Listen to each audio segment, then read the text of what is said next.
This is the intro to the 232nd vlog on this channel. And the intro is over.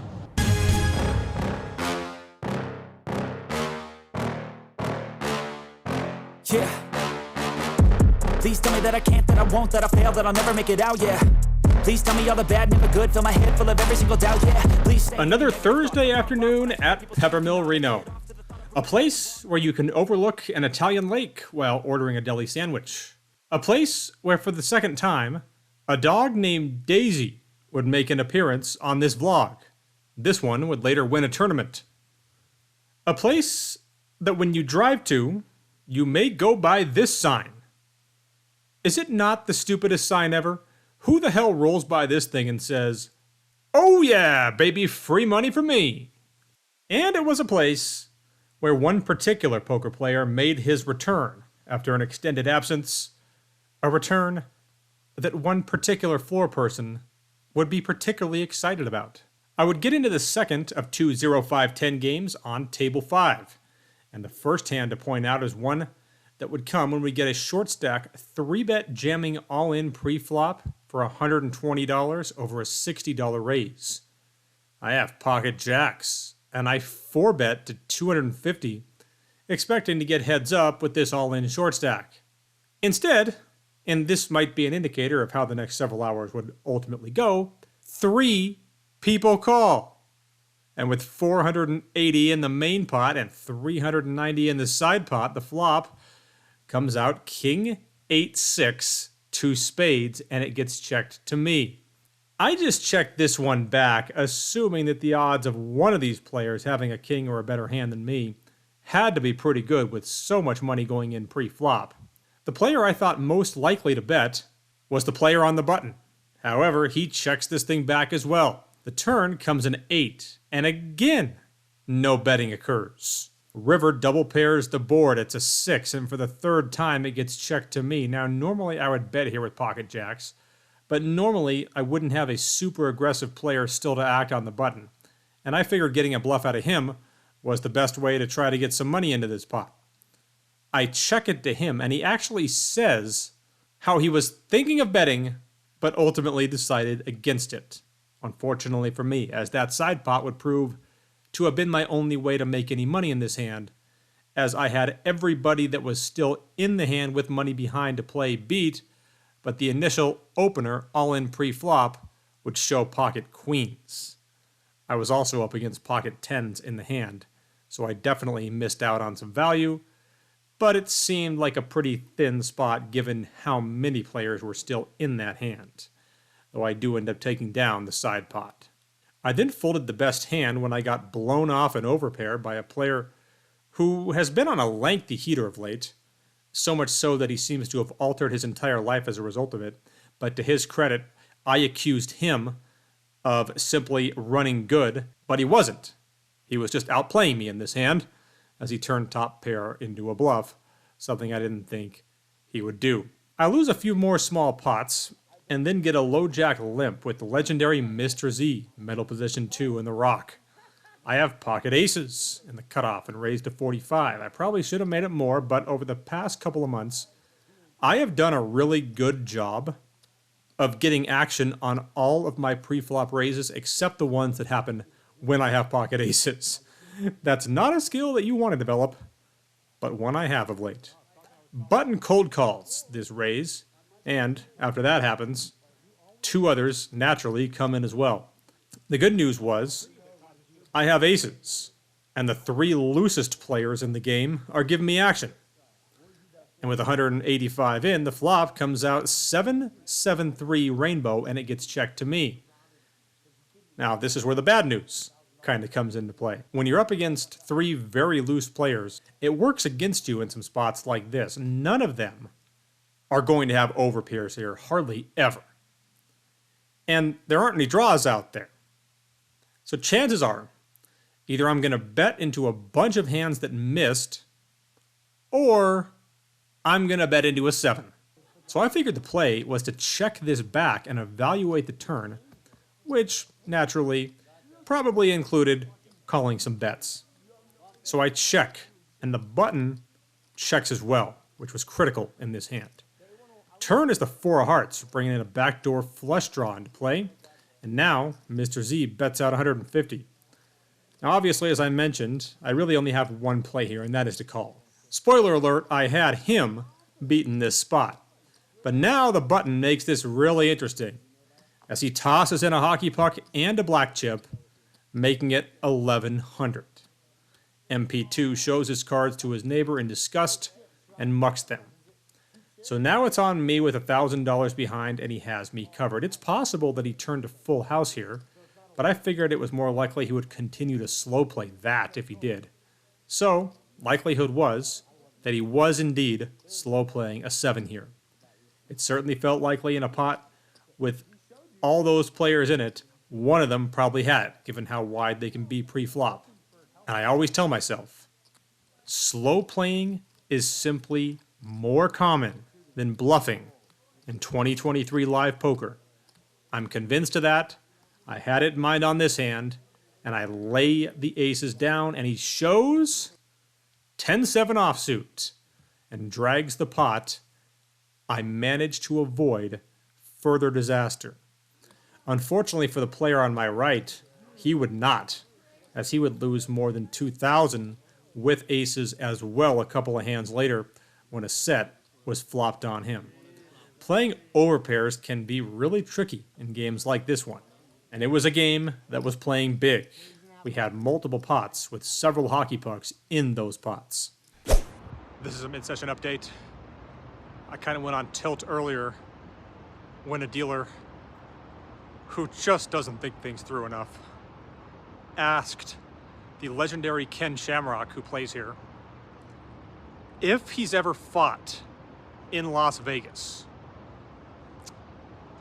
Asking one of the 2 founding members of the UFC Hall of Fame if they fought in Vegas is kind of like asking Babe Ruth, hey, you ever been to New York? And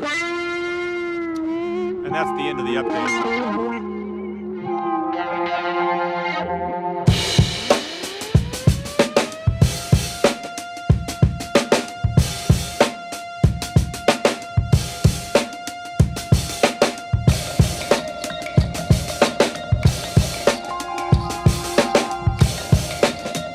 I would then raise king, queen of spades and flop a pair and the nut flush draw on ace, queen, 9, 2 spades. And I would simply lose $400 more when I was up against aces and 9s in the hand and bricked my draw. The only thing that saved me from losing even more money than that was the fact that I was against the game's tightest player and I had a pretty good idea where I was at. I change seats and pick up pocket aces again. I make it 45 over a limp, and it ends up in a heads-up pot this time. So with 100 in, it comes deuce, deuce, 6, 2 clubs, and it gets checked to me. I bet half of the pot with my overpair, and he barely thinks about it at all and makes the call. So with 200 in, the turn is the queen of hearts. Once again, he checks. And once again, I would bet half the pot, to which he would call. So with 400 in, the river is the 10 of clubs. He checks it to me a 3rd time here. Now, normally with the ace blocker, I would still bet here. But this game just wasn't normal. Everyone has been slow playing all their big hands all day, and it didn't feel like he was going to be calling me with a pair of 7s too often. So it just felt like he's going to be getting there a large percentage of the time. So I check back, and he shows queen, 7 of clubs for the flush.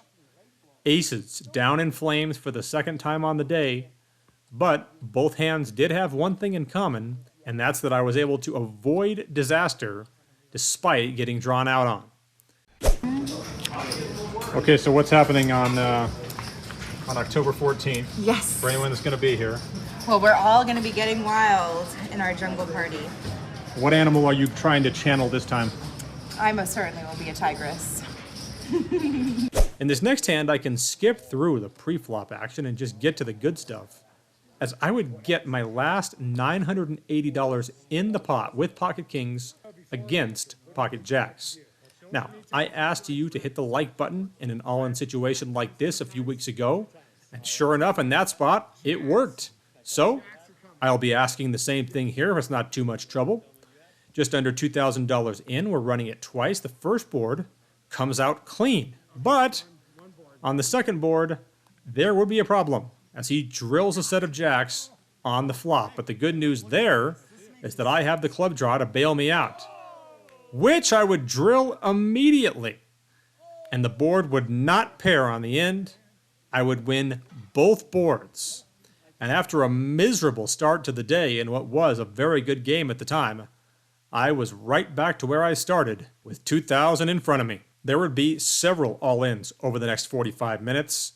One player would flame out in tremendous fashion, and the only hand I'd get dealt in the next hour was pocket eights on a 5-high board, which I was forced to bet fold against the game's tightest player, and I'd get shown pocket tens. At that point, there were two short-handed games, and they finally combined them into one on table 5.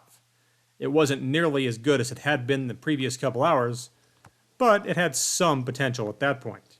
We get a hand where under the gun opens to 35, and a guy who is having the day of his life calls MP1. I have pocket tens in the cutoff and make it 125. And in an odd development, the original raiser, who only has 175 left, does not go all in, but rather just calls the 3-bet. Other guy folds, which I didn't expect given the way he'd been running.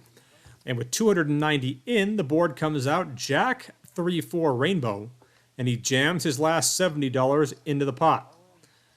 It was definitely possible that he hit a jack here, but the thing that was not possible was me folding this hand.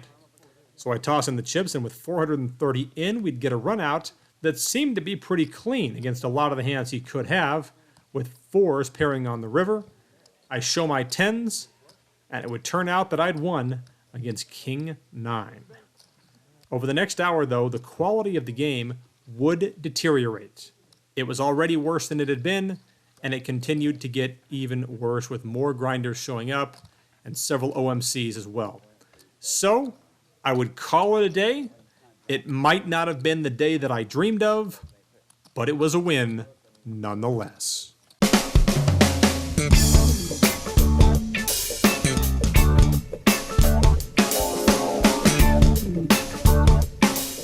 In what can only be described as a now rare occurrence, I am cashing out and booking a win of $260. Usually it's a $1,000 win or a $1,000 loss in this 0-5-10 game, but not the case today. As you were able to see, it could have been really ugly. The game was playing amazingly crazy early on, and I had aces cracked those 2 times. Could have lost quite a bit on the day, but thankfully that hand with the kings against the jacks brought me back. The game stayed pretty good up until about 6 o'clock. Then it became extremely grinder heavy after that. So I am getting out of here after about a 6.5 hour session.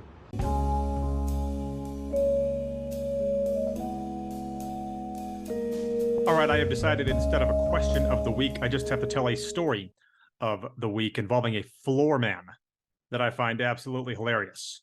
Before I do that, if you're new to this channel, be sure to hit those like and subscribe buttons. It helps out the channel a lot, and I genuinely appreciate it. And if you're thinking about getting out here for the PEPPERMILL Poker Palooza, as we'll be talking about over the course of the next month, book your rooms for your stay and get 20% off by using promo code bendeach3 with the link in the description below. I was relayed this story by the guy who once said, "Bendeach is starring dead."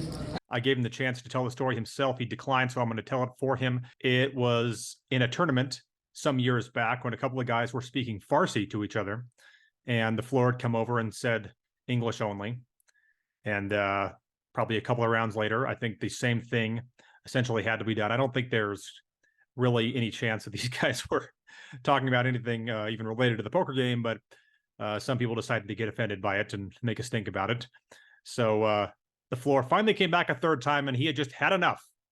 And he walked over to the table, and he saw these guys who had been speaking probably not too much Farsi, but a little bit of it.